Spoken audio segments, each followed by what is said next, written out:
Bonjour, une vidéo pour vous apprendre à utiliser l'interactivité des exercices dans Eléa. Je vais vous partager cet exercice que vous pourrez réutiliser chez vous dans vos parcours. Et à la question pourquoi peut-on dire que toutes les cellules d'un organisme pluricellulaire possèdent la même information génétique, si l'élève répond elles ont le même ADN, il y aura plein de problèmes, il n'a pas mis de sujet et il y aura un feedback instantané.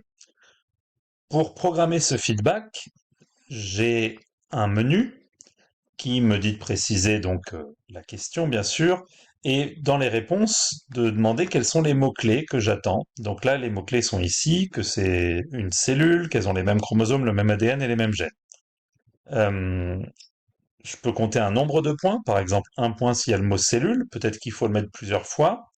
Je peux accepter les fautes d'orthographe ou non. Et surtout, ce qui est intéressant, c'est que je peux mettre un feedback, soit si le mot-clé est inclus, ou au contraire, s'il est absent. Par exemple, s'il n'y a pas le mot cellule, de quoi est-ce que tu parles? Il faut mettre un sujet à la phrase. Voilà comment on peut programmer ça.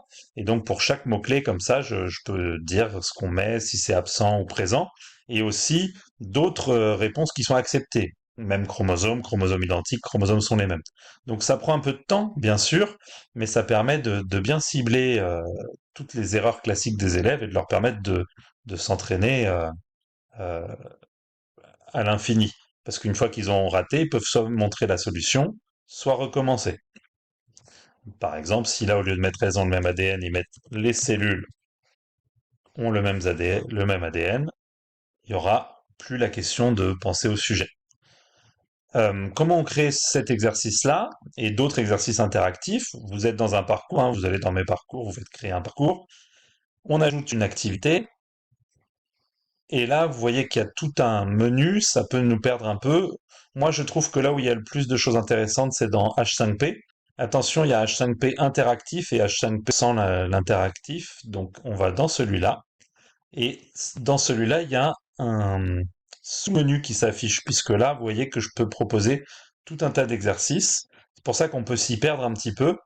Mais en l'occurrence, que j'ai choisi de traiter aujourd'hui, c'est l'option essai, ici. Donc, quand je clique là-dessus, vous voyez que ça y est, j'arrive tout de suite dans le formulaire que je vous ai déjà montré complété ici. Voilà. Donc, ce que je vous propose, c'est de télécharger mon exercice et de regarder vous-même quelle structure il a et puis de créer vos propres exercices. Pour télécharger, je vous renvoie à l'autre vidéo que j'ai faite pour télécharger depuis Moodle des exercices. Là, en l'occurrence, c'est de Eléa vers Eléa, mais ça marche pareil. Il faut faire réutilisation de secours et puis restauration. Je vous remercie. J'espère que cette vidéo vous aura été utile à mettre un peu d'interactivité dans les cours. Au revoir.